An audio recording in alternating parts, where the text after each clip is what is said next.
নমস্কার বন্ধুরা, আপনারা কেমন আছেন? আশা করি আপনারা ভালো আছেন।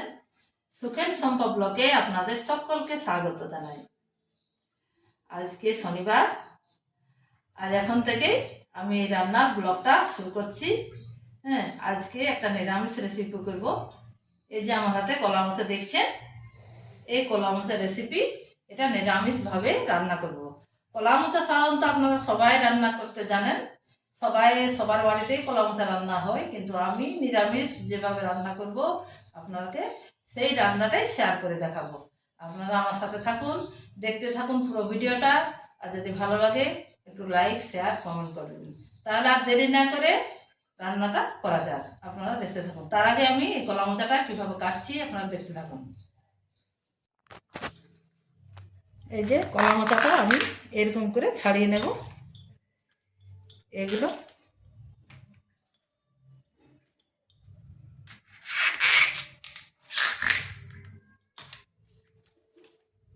ছাড়িয়ে নেব।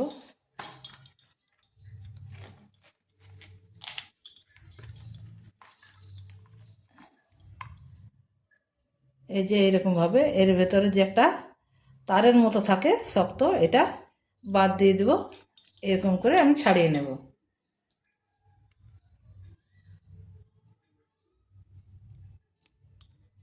এইরকমভাবে আমি সমস্ত কলা মোচাটা ছাড়িয়ে নিচ্ছি। তারপর রান্নার কাছে আসছি আপনাদের সামনে। এই কলা মোচা রান্না করার জন্য আমি কী কী উপকরণ নিয়েছি আপনাকে দেখিয়ে দিচ্ছি। এই যে একটা বড় সাইজের আলু ছোট ছোট করে কেটে নিয়েছি। আমার লাগছে ভেজানো ছোলা, আর লাগছে সানরাইজের গরম মশলা, আর এটা আদা কাঁচা লঙ্কা বাটা, আর নিয়েছি গোবিন্দভোগ চালের গুঁড়ি, আর নিয়েছি নারকেল কোড়ানো। ফড়ঙের জন্য নিয়েছি গোটা জিরা, শুকনো লঙ্কা, জিরে আর ধনে একসাথে আছে। এটা 2 চামচ, এটা কাশ্মীরি লঙ্কার গুঁড়ো, আর এটা হলুদ গুঁড়ো। এই রান্নাটা আমি কাঁচা লঙ্কাতেই করব। আপনারা রান্নাটা দেখতে থাকুন। রুমের ভেতরে ঠান্ডা লাগছিল, ওই জন্য মা আর বৌদি এসে নিয়ে বাইরে কলা মোচাটা ছাড়াচ্ছে।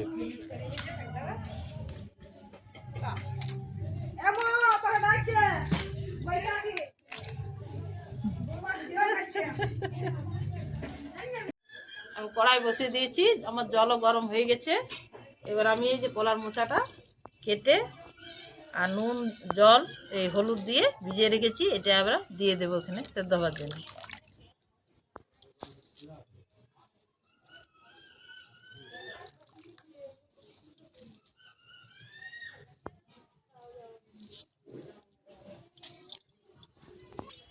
আমি একটু হলুদ দিয়ে দিচ্ছি,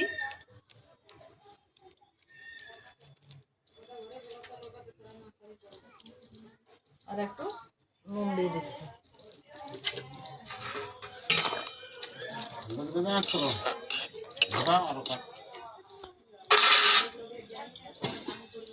ঢাকা দিয়ে দিচ্ছি। সিদ্ধ হয়ে গেছে মনে হয়। এই দেখুন কলা মোচা সিদ্ধ হয়ে গেছে। এবারে ছেঁকে নেব।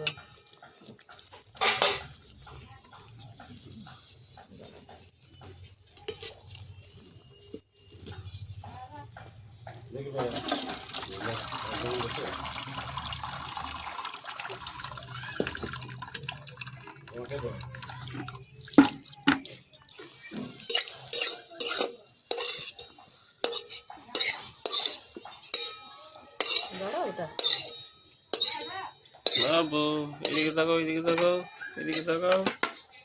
এই দেখুন বন্ধুরা, আমার কলা মোচা সিদ্ধ হয়ে গেছে।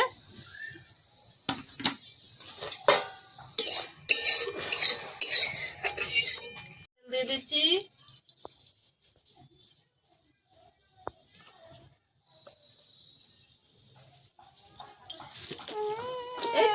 এই তো দেখো, রান্না করো, তুমি রান্না করবে আজ।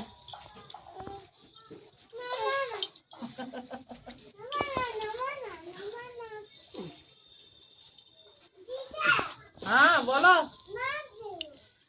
এই তো ফড়ঙ্গে দিয়ে দিচ্ছি তেজপাতা, শুকনো লঙ্কা, গোটা গরম মশলা আর গোটা জিরা,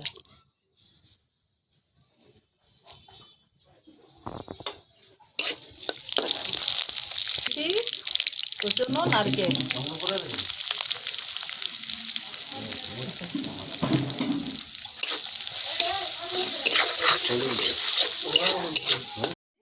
আলুগুলো দিয়ে দিচ্ছি আর সাথে ভেজানো গুড়টাও দিয়ে দিচ্ছি।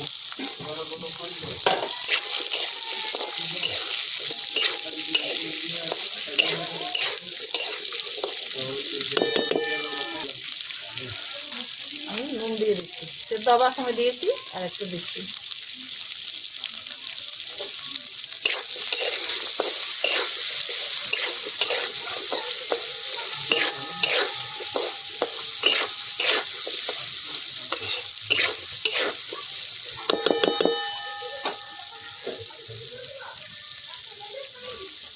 আমি একটু হলুদ দিয়ে দিচ্ছি।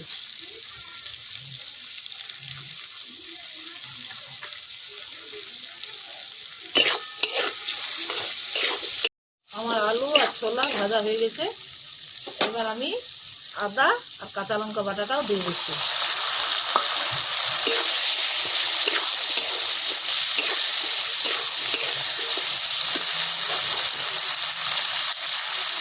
এবার দিয়ে দিচ্ছি হচ্ছে জিরে গুঁড়ো আর ধনে গুঁড়ো, কাশ্মীরি লঙ্কার গুঁড়ো আর হলুদ।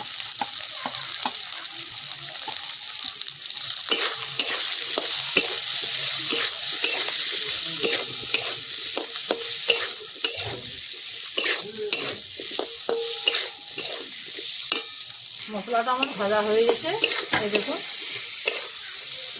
এবার আমি সিদ্ধ করা কলা মোচাটা দিয়ে দিচ্ছি।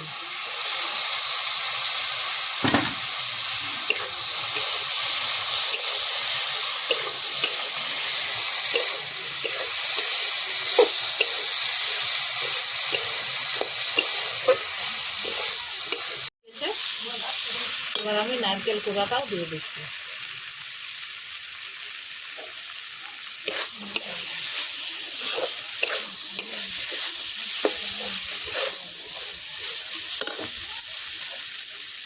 নুন তো আমি আগেই দিয়েছি, একটু সামান্য চিনি দিয়ে দিয়েছি।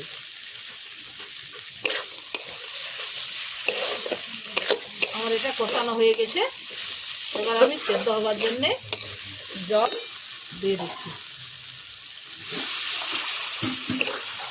আলু আর ছোলাটা সেদ্ধ হবার জন্য।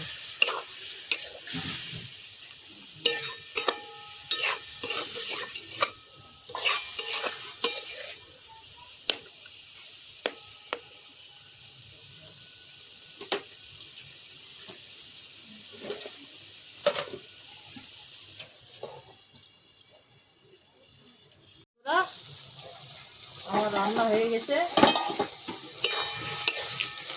আলুও সিদ্ধ হয়ে গেছে। এই দেখুন, এই যে গোবিন্দভোগ চালের গুঁড়িটা আমি রেখেছি, এটা আবার জলে গুলে দিয়ে দেবো।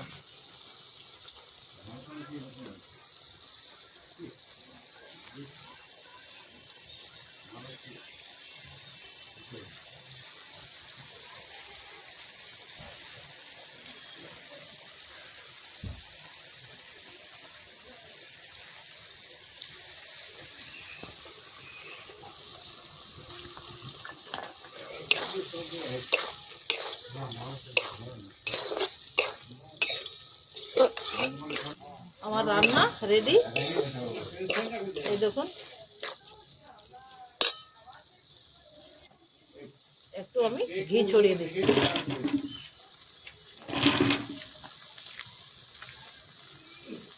আর একটু গরম মশলা।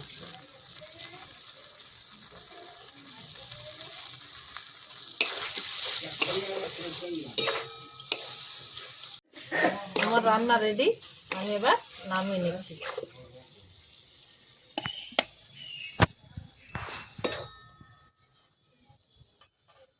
এবারে কুচনো নারকেলটা উপর থেকে আমি একটু ছড়িয়ে দিলাম, আর দুটো কাঁচা লঙ্কা। আমার রান্না রেডি। দেখলেন তো বন্ধুরা, আমি কত সহজে একটা নিরামিষ রেসিপি রান্না করে আপনাদের সাথে শেয়ার করলাম। এই রান্নাটা বন্ধুরা খেতে দুর্দান্ত হয়, খেতে খুব ভালো লাগে। ভাত, রুটি, পরোটা সব কিছুর সাথেই খাওয়া যায়। আর নিরামিষ দিনে তো এই রান্নাটা যদি থাকে বন্ধুরা, আর কিছু লাগবে না, এটা দিয়েই ভাত, রুটি, পরোটা সব খাওয়া হয়ে যাবে। বন্ধুরা, প্রথম থেকে শেষ পর্যন্ত আমার সাথে থাকার জন্য আপনাদেরকে অসংখ্য ধন্যবাদ। হ্যাঁ, আর এই রান্নাটা যদি বন্ধুরা ভালো লাগে তো লাইক, শেয়ার, কমেন্ট করে দেবেন। আপনারা ভালো থাকবেন, সুস্থ থাকবেন। দেখা হচ্ছে অন্য কোনো দিন অন্য কোনো একটা নতুন রেসিপি নিয়ে। ততক্ষণ বিদায়। আপনারা ভালো থাকবেন, সুস্থ থাকবেন আর সকলের পাশে থাকবেন। টাটা।